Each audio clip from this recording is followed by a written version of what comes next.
MTV நேயர்களுக்கு வணக்கம். தேர்தல் களத்தில் நீலகிரி தொகுதி பற்றி பார்க்க போகிறோம்.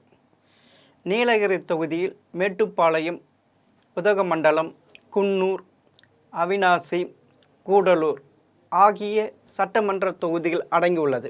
நீலகிரி தொகுதியில் மொத்த வாக்காளர் எண்ணிக்கை 5,73,624.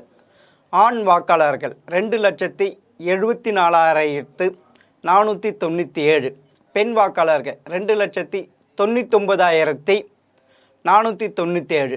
மூன்றாம் பாலினத்தவர் 20. ஆண் வாக்காளர்கள் விட பெண் வாக்காளர்கள் அதிகம். நீலகிரி தொகுதியில் போட்டியிடும் வேட்பாளர்கள்: பாஜக சார்பில் மத்திய இணையமைச்சர் எல் முருகனும், திமுக சார்பில் ஆர் ராசாவும், அதிமுக சார்பில் முன்னாள் சபாநாயகர் தனபாலின் மகன் லோகேஷ் தமிழன், நாம் தமிழர் கட்சி சார்பில் இயற்கை விவசாயி ஆர் ஜெயக்குமார். 2011 மக்கள் தொகை கணக்கெடுப்பின்படி பட்டியல் இன வாக்காளர்கள் 27%, பான்மை இன வாக்காளர்கள் 15%, சிறுபான்மை வாக்காளர்கள் 15%. நீலகிரி தொகுதியை எடுத்துக்கொண்டால் 1957 16 முறை பாராளுமன்ற தேர்தலை சந்தித்து உள்ளது. இதில் காங்கிரஸ் 8 முறையும், திமுக 3 முறையும், அதிமுக பாஜக 2 முறையும். நீலகிரி தொகுதியில் பாஜகவை சேர்ந்த மாஸ்டர் மதன் 2 முறை வெற்றி பெற்றுள்ளதால் இப்பொழுது மத்திய இணையமைச்சர் எல் முருகனை களத்தில் இறக்கியுள்ளது. 2014 பாராளுமன்ற தேர்தலில் திமுக 37%, அதிமுக 49% வாங்கி வெற்றி பெற்றது. இதில் 8 முறை வென்ற காங்கிரஸ் வெறும் 4% வாக்குகளை பெற்றுள்ளது.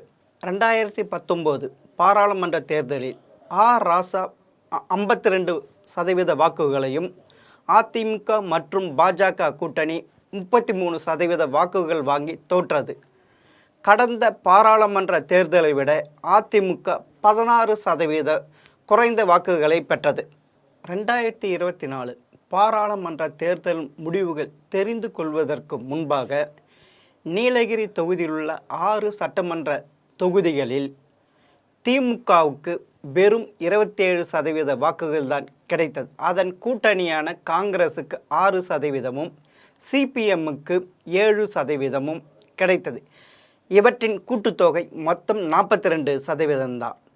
இது சென்ற 2019 பாராளுமன்ற தேர்தலில் கிடைத்த வாக்குகளை விட 12% குறைவாகும்.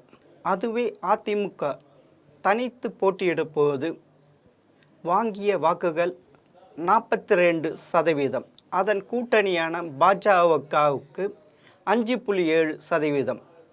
இவை இரண்டையும் சேர்த்தால் 2019 பாராளுமன்ற தேர்தலில் அவை வாங்கிய வாக்கு சதத்தை விட 15% வாக்குகள் அதிகம். இதில் குறிப்பிட வேண்டிய முக்கியமான விஷயம், நாம் தமிழர் கட்சி தனித்து 5% வாக்குகள் வாங்கியுள்ளது.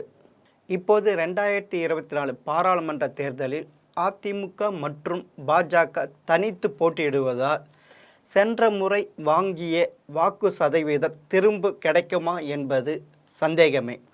ஆனால் பாஜக வேட்பாளரான மத்திய இணையமைச்சர் எல் முருகன் போட்டியிடுவதால் அவர் வாக்குகளை இழக்க வாய்ப்பு உள்ளது. அதோடு அதிமுக வேட்பாளரான லோகேஷ் தமிழன் முன்னாள் சபாநாயகர் தனபாலின் மகன். தனபாலுக்கு நீலகிரி தொகுதியில் மவுஸ் அதிகமாக இருக்கிறது. அதனால் அவரும் கூடுதலான வாக்குகளை இழக்க வாய்ப்பு இருக்கிறது. இவை இரண்டும் சேர்த்து திமுகவுக்கு செக்கு வைக்குமா என்பது சந்தேகமும். காரணம், 2019 பாராளுமன்ற தேர்தலில் மக்கள் நீதி மய்யம் தனித்து 5% வாக்குகள் வாங்கியது. இப்போது அது திமுகவுடன் கூட்டணி இருப்பதால் திமுக வேட்பாளருக்கு அவ்வாக்குகள் கிடைக்க வாய்ப்பு இருக்குது. அதனால் அவர் வெற்றி பெற வாய்ப்பு ஏற்படுமோ என்ற சந்தேகம் நிலவுகிறது. நீலகிரி தொகுதியில் ஆர் ராசா 3வது முறையாக போட்டியிடுகிறார். அதுவே பாஜக வேட்பாளர் எல் முருகன் இங்கு போட்டியிடுவதற்கு முன்பாக 2 ஆண்டுகளாக களப்பணி ஆற்றியுள்ளார். ஆகவே போட்டி என்று பார்த்தால் திமுக மற்றும் பாஜக இடையே தான் நிலவுகிறது.